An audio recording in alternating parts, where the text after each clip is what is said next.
Je crois que je n'oublierai jamais la première fois que j'ai vu Hercule Poirot.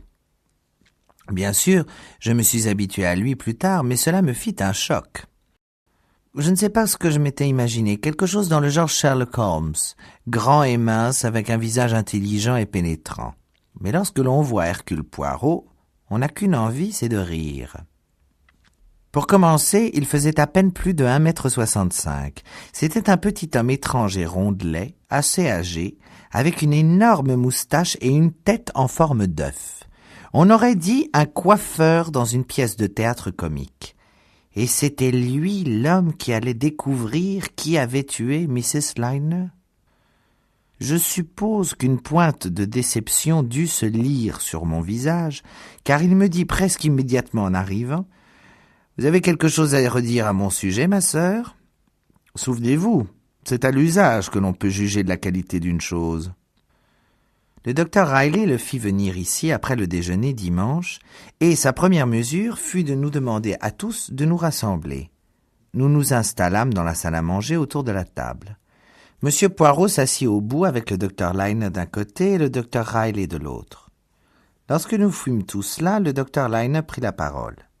« Je suppose que vous avez tous entendu parler de monsieur Hercule Poirot. Il était de passage à Hassania aujourd'hui et il a gentiment accepté de faire une pause dans son voyage pour nous aider. » Le regard de monsieur Poirot passait d'un visage à un autre. « Il est vraisemblable, je crois, qu'aucun d'entre vous n'a jamais eu affaire à un meurtre auparavant. » Il y eut un murmure général d'acquiescement. Hercule Poirot sourit. « Il est donc clair que vous ne connaissez pas l'ABC de la marche à suivre. Et c'est désagrément. Par exemple, vous tous ici dans cette maison êtes soupçonnés. Le cuisinier, les garçons d'entretien, le jeune garçon chargé des poteries, oui, et tous les membres de l'expédition également. » Mrs. Mercado démarra au quart de tour. « Comment osez-vous dire une chose pareille ? » « S'il vous plaît, essayez de rester calme, Marie, » l'implora le docteur Liner avec lassitude. Mr. Mercado se leva lui aussi. Ses mains tremblaient et il avait les yeux injectés de sang. « Je suis d'accord, c'est un outrage, une insulte. »« Non, non, reprit Poirot, je ne vous insulte pas, je vous explique simplement la manière dont le problème doit être approché. Tout d'abord, je m'assure du fait que tout le monde dans cette pièce est innocent. Après ça, je cherche le meurtrier ailleurs. »« Nous sommes tout à vous, » intervint le père Lavigny. « Alors peut-être, mon père, fit Poirot, que l'Église acceptera de donner l'exemple. »« Demandez-moi tout ce que vous voulez, répondit le père Lavigny. »« Est-ce votre première saison ici ? » ?»« Oui. »« Et quand êtes-vous arrivé ? » ?»« Il y a 3 semaines. »« D'où venez-vous ? » ?»« De l'ordre des Pères Blancs à Carthage. »« Et que faisiez-vous au moment de la tragédie, mon père ? » ?»« Je travaillais sur quelques tablettes en écriture cunéiforme dans ma chambre. J'y suis allé immédiatement après le déjeuner. »« Et jusqu'à quand y êtes-vous resté ? » ?»« Je suis sorti un peu avant 15 heures. J'avais entendu la camionnette arriver puis repartir. Je suis allé voir ce qui se passait. » « Durant tout ce temps, avez-vous quitté votre chambre à un moment ou un autre ? » ?»« Pas une seule fois. »« N'avez-vous aucune fenêtre donnant sur la cour dans votre chambre ? » ?»« Non, les 2 fenêtres donnent sur les champs. » Il y eut une pause. Poirot consulta quelques notes qu'il tenait dans sa main.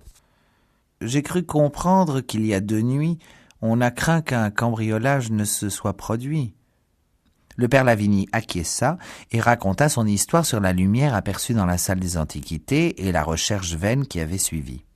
« Vous croyez, n'est-ce pas, qu'une certaine personne non autorisée a pénétré dans les locaux à ce moment-là ? » ?»« Je ne sais pas quoi penser, » répondit le père Lavigny avec franchise. « Rien n'a été pris ou dérangé de quelque manière que ce soit. » Supposons qu'un étranger se soit introduit dans la maison. Aurait-il pu se cacher sans problème jusqu'au lendemain et jusqu'à l'après-midi du jour suivant celui-ci ? Poirot posa la question en partie au père Lavigny et en partie au docteur Liner. Les 2 hommes y réfléchirent avec soin. J'ai du mal à croire que ce serait possible, fit le docteur Lyne. Je ne vois pas où il aurait bien pu se dissimuler. Et vous, père Lavigny? Non, moi non plus. Il y a un autre détail que j'aimerais éclaircir, poursuivit Poirot. Mon père, l'autre jour, Nurse Letteran vous a aperçu en pleine discussion avec un homme à l'extérieur. Elle avait déjà vu ce même individu tentant de regarder par l'une des fenêtres. Lui avez-vous adressé la parole en premier ou est-ce l'inverse? Le père Lavigny réfléchit un moment. C'est lui qui est venu me parler. Qu'a-t-il dit? Le père Lavigny fit un effort pour se souvenir. Quelque chose du genre « Est-ce que c'est la maison de l'expédition américaine ?» Et ensuite quelque chose au sujet du fait que beaucoup de personnes travaillent sur le site. Je ne l'ai pas vraiment très bien compris, mais je me suis efforcé de maintenir la conversation afin d'améliorer ma connaissance de l'arabe. J'ai cru peut-être qu'étant un pur citadin, il me comprendrait mieux que les ouvriers. Poirot hocha la tête. Pouvez-vous me le décrire? De nouveau, le père Lavigny fronça les sourcils dans un effort de réflexion. Assez petit et costaud, il avait un strabisme très prononcé. Monsieur Poirot se tourna vers moi. « Êtes-vous du même avis ?» J'hésitais. « Pas exactement. J'aurais dit qu'il était grand et assez maigre. Je n'ai pas remarqué qu'il louchait. » Monsieur Poirot haussa les épaules de désespoir. « C'est toujours pareil. La description d'un même homme par deux personnes différentes ne concorde jamais. Cet étranger, qu'il soit important ou pas, doit absolument être trouvé. Bien, à présent, poursuivons notre enquête. » Il examina les visages autour de la table, puis il choisit Mr. Reiter. « Allons, mon ami, racontez-moi tout ce que vous avez fait hier après-midi. » Le visage rose et potelé de Mr. Reiter vira au rouge écarlate. « Pour commencer, votre nom et votre âge. »« Karl Reiter, 28 ans. »« Vous êtes américain, c'est ça? »« Oui, je viens de Chicago. »« Est-ce votre première saison ici? »« Oui, je suis responsable photo. »« Ah oui.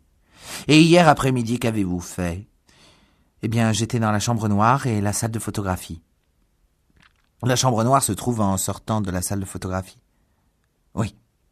Et donc vous n'en êtes jamais sorti? »« Non, monsieur. » Karl Reiter secoua la tête. « Mr. Emmett, dit Poirot. » David Emmett fut clair et concis. « J'ai trié des poteries de 12h45 jusqu'à 14h45 en surveillant Abdullah et il m'est arrivé à plusieurs reprises de monter sur le toit pour aider le docteur Lyne. »« Combien de fois? »« 4, je crois. »« Combien de temps cela durait-il? » Habituellement quelques minutes, pas plus. Mais une fois, j'y suis resté environ 10 minutes. Et j'ai cru comprendre que lorsque vous étiez redescendu, le jeune garçon avait quitté sa place. Oui, je l'ai appelé et il est réapparu par la porte voûtée. Il était sorti discuter avec les autres domestiques. Et il était 13h30 lorsque le jeune garçon et vous étiez absents et que la cour était vide. C'est à peu près ça. Bien sûr, je ne peux pas l'affirmer avec exactitude. Poirot se tourna vers le docteur Riley. « Cela concorde-t-il avec votre estimation de l'heure du décès, docteur ?»« Tout à fait, » répondit celui-ci. Monsieur Poirot caressa sa grande moustache bouclée. « Je crois que nous pouvons donc en conclure que Mrs. Lyne a trouvé la mort durant ces 10 minutes, annonça-t-il d'une voix lente. Une vague d'horreur sembla s'abattre sur la pièce. Je pense que c'est à ce moment-là que j'ai senti que le meurtrier se trouvait là. Assis, avec nous, à l'écoute, l'un de nous. Peut-être Mrs. Mercado le ressentit-elle, elle aussi, car elle poussa soudain un petit cri aigu. « Courage, Marie !» la réconforta son mari. « Dites-moi, madame, fit Poirot, quelles ont été vos occupations hier après-midi ?» Mrs. Mercado sanglotait. « Je me suis lavé les cheveux. C'est affreux que je me sois rendu compte de rien. » Vous étiez dans votre chambre? Oui. Et vous ne l'avez pas quittée?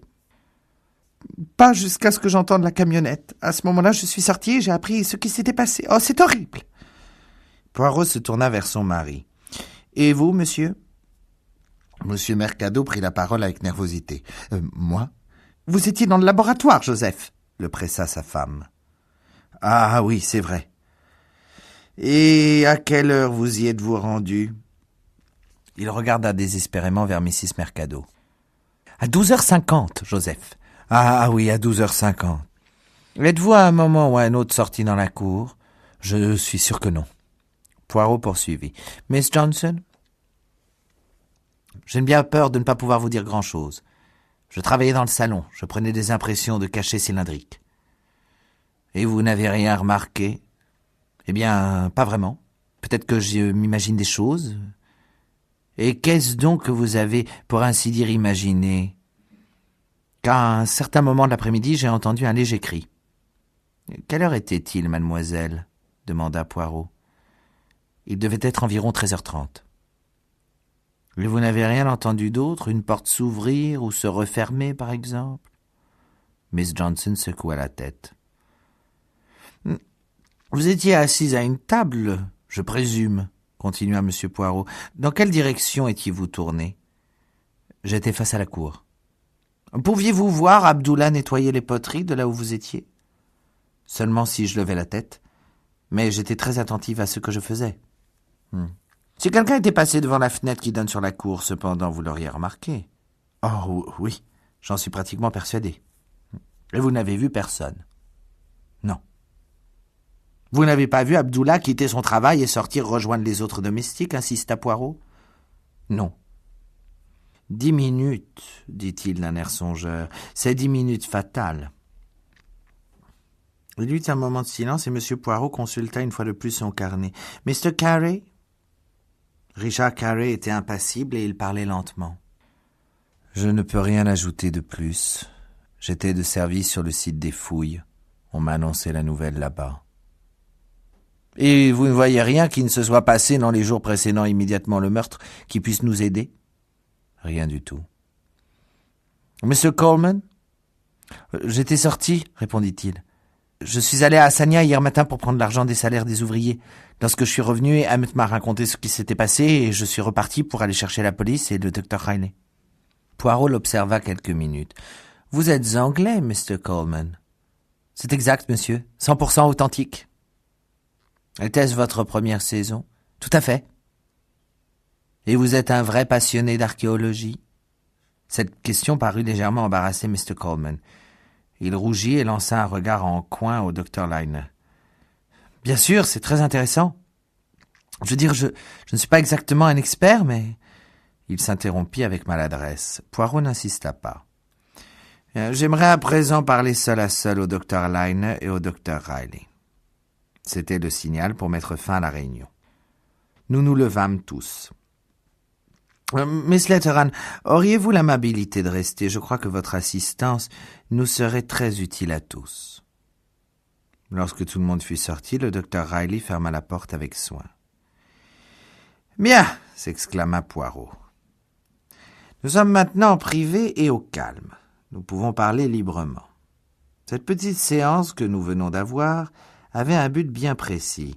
En Angleterre, avant le début des courses, il y a la parade des chevaux, afin que tout le monde puisse avoir une opportunité de les voir et de les juger. C'était le but de ma petite assemblée.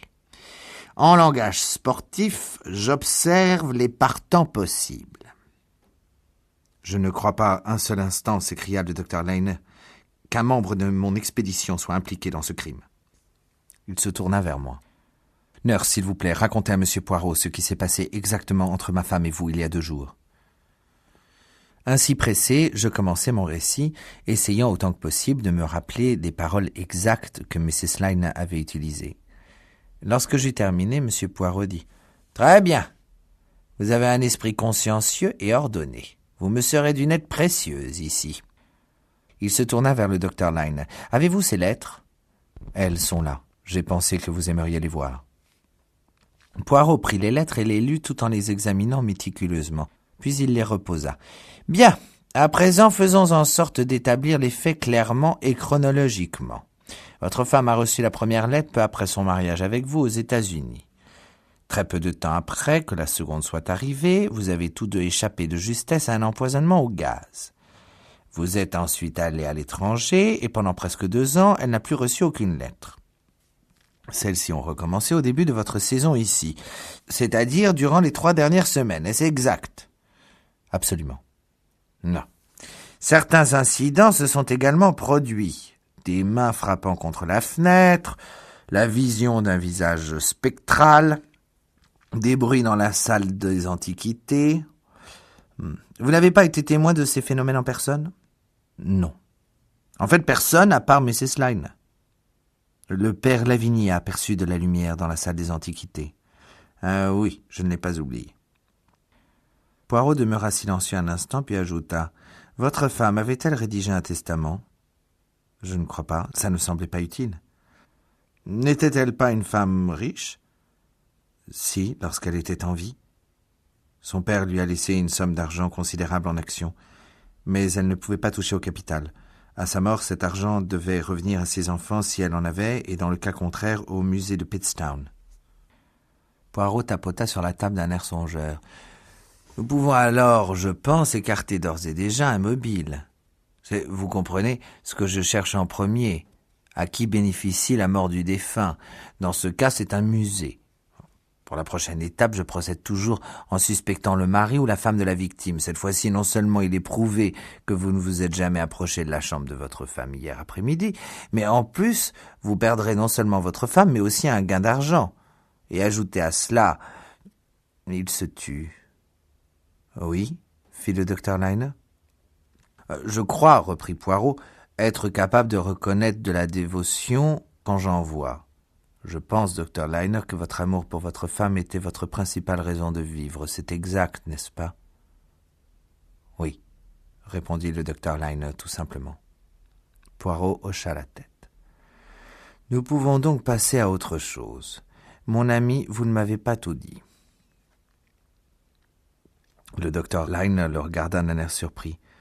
« Je vous assure, monsieur Poirot, que je ne vous ai absolument rien caché. » Poirot secoua la tête doucement. « Si, vous ne m'avez pas expliqué, par exemple, pourquoi vous avez installé Nurse Letteron dans la maison. » Le docteur Lyne sembla perplexe.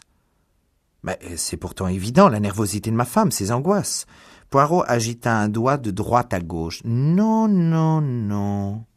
Il y a quelque chose dans tout ça qui n'est pas clair. Votre femme est en danger, certes, elle est menacée de mort, mais vous envoyez chercher non pas la police, non pas un détective privé, mais une infirmière. Ça n'a aucun sens. » Le docteur Lyne s'interrompit. Le rose lui monta aux joues. « Il ne peut y avoir qu'une seule réponse à cela, annonça Poirot. Vous n'étiez pas réellement persuadé que votre femme courait un danger. » Le docteur Lyne s'effondra. « Mon Dieu, aidez-moi, c'est vrai, c'est vrai. »« Que pensiez-vous alors? Peut-être que je peux vous aider. Suspectiez-vous que ces lettres avaient toutes été écrites par votre femme? » Le docteur Lyne n'eut pas besoin de répondre. Il fit un geste horrifié comme pour implorer la miséricorde qui parla de lui-même. Je hochai la tête lentement d'un air pensif, puis soudain, j'eus conscience que les yeux de M. Poirot étaient rivés sur moi. « Pensiez-vous la même chose, Nurse Letteron? » L'idée m'a traversé l'esprit, avouai-je. « Pour quelle raison? » Je lui expliquai la ressemblance avec l'écriture de la lettre que Mr. Coleman m'avait montrée. Poirot se tourna vers le docteur Lyne. « Aviez-vous vous aussi remarqué cette similitude? » Le docteur Lyne baissa la tête. « Oui, en effet. Je vais vous montrer. » D'une poche intérieure de sa veste, il sortit quelques lettres et en choisit une écrite par sa femme à son intention. Poirot la compara avec soin aux lettres anonymes. « Hey, il y a effectivement une très forte ressemblance entre les deux écritures. » Il s'adossa à son siège. « Nous avons 3 possibilités. Tout d'abord, que cette similitude ne soit que pure coïncidence. Ensuite, que ces lettres de menace aient été écrites par Mrs. Lyne en personne pour d'obscures raisons. Enfin, qu'elles aient été écrites par quelqu'un qui a délibérément imité son écriture. L'une des trois hypothèses doit être la bonne. Il réfléchit quelques minutes, puis changea de sujet.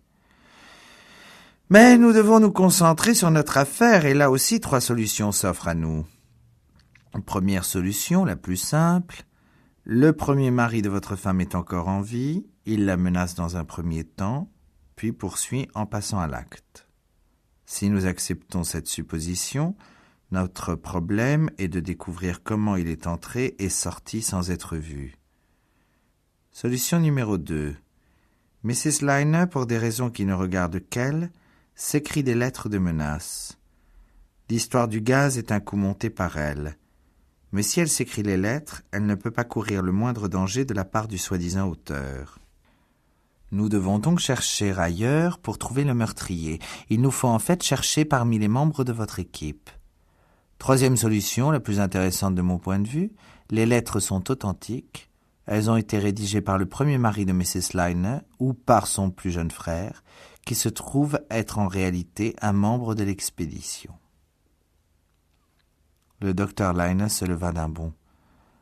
Le premier mari de ma femme serait un membre de l'expédition et elle ne l'aurait pas reconnu. Absolument impossible. Mais réfléchissez un peu, poursuivit Poirot. Votre femme a vécu avec cet homme pendant quelques mois, il y a environ 15 ans. Le reconnaîtrait-elle si elle le croisait après ce laps de temps? Je ne pense pas. Il y a cependant une deuxième possibilité. Le plus jeune frère, William, l'enfant qui à cette époque vouait un véritable culte à son frère aîné. C'est un homme aujourd'hui. Reconnaîtrait-elle les traits d'un enfant de 10 ans chez un homme qui a 30 ans aujourd'hui? Souvenez-vous qu'à ses yeux, Mrs. Liner est le monstre qui a envoyé son frère adoré à la mort. Alors vous avez ces 2 solutions. Frederick Bosner, un homme aujourd'hui âgé d'une 50aine d'années, et William Bosner, dont l'âge avoisinerait les 30 ans. Qui ne correspondrait ni à Frédéric ni à William? Carey, répondit le docteur Liner. Lui et moi travaillons ensemble depuis des années, bien avant ma rencontre avec Louise. Et puis, il n'a pas le bon âge, il est trop jeune pour être Frédéric et trop vieux pour être William. Au suivant. Il y a le père Lavigny et Mr. Mercado. L'un ou l'autre pourrait être Frédéric Bosner. Mais, cher monsieur, s'écria le docteur Liner, le père Lavigny est un épigraphiste mondialement connu et Mercado a travaillé pendant des années dans un musée de New York très réputé. C'est impossible que l'un d'entre eux soit l'homme auquel vous pensez. Poirot secoua la main d'un air désinvolte. Impossible? C'est un mot qui ne m'arrête pas. L'impossible, je l'examine toujours de très près. Mais poursuivons. Qui d'autre avons-nous? Karl Reiter, un jeune homme avec un nom allemand, David Emmett et William Coleman. Il est anglais. Mais Mrs. Liner n'a-t-elle pas dit que le jeune garçon avait quitté les États-Unis et qu'on n'avait pas pu retrouver sa trace? Il se pourrait très bien qu'il ait été élevé en Angleterre. Vous avez vraiment réponse à tout, fit remarquer le docteur Liner. Poirot prenait quelques notes dans son carnet. Passons maintenant à un autre aspect du problème. Qui parmi les membres de l'expédition avait les moyens et l'opportunité de commettre le crime? Carey se trouvait sur le site des fouilles. Coleman était à Sagney. Vous étiez sur le toit, ce qui nous laisse le père Lavigny, Mr. Mercado, Mrs. Mercado, David Emmett, Karl Reiter, Miss Johnson et Nurse Letheran. « Oh !» m'exclamai-je. Monsieur Poirot me regarda avec ses yeux scintillants. « Oui, j'ai bien peur, ma sœur, de devoir vous inclure.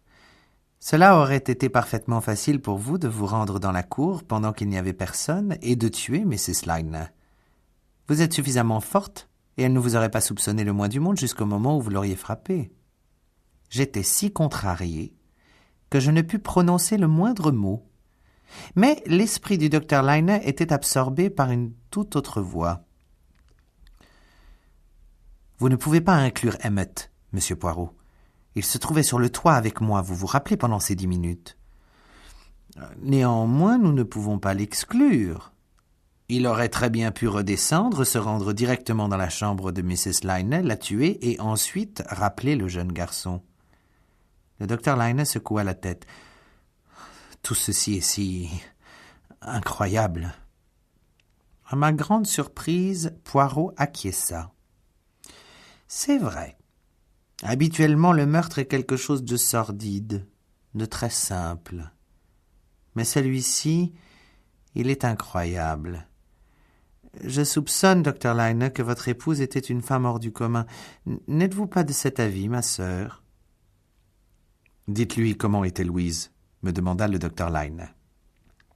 Je répondis avec franchise. Elle était absolument charmante. On ne pouvait s'empêcher de l'admirer et de vouloir faire des choses pour elle. Je n'avais jamais rencontré personne comme elle auparavant. Venant de quelqu'un d'extérieur, ce témoignage a beaucoup de valeur, annonça Poirot avec politesse. Bien, poursuivons. Dans la catégorie moyens et opportunités, nous avons 7 noms. Nurse Latheran, Miss Johnson, Mrs. Mercado, Mr. Reiter, Mr. Emmett et le père Lavigny. Admettons pour l'instant que notre troisième théorie soit correcte, que le meurtrier soit Frédéric ou William Bosner, et qu'il s'agisse d'un membre de l'expédition. En effectuant des comparaisons, nous pouvons réduire la liste des suspects à 4 noms. Le père Lavigny, Mr. Mercado, Carl Reiter et David Emmett. Mais c'est absolument ridicule, s'indigna le docteur Lyney. Le père Lavigny et Mercado sont des hommes très connus, ils le sont depuis des années. Poirot se tourna vers lui. Vous ne prenez pas en compte un détail important. Si Frédéric Bosner n'est pas mort, qu'a-t-il fait durant tout ce temps? Il a certainement pris un autre nom, et il s'est probablement construit une carrière.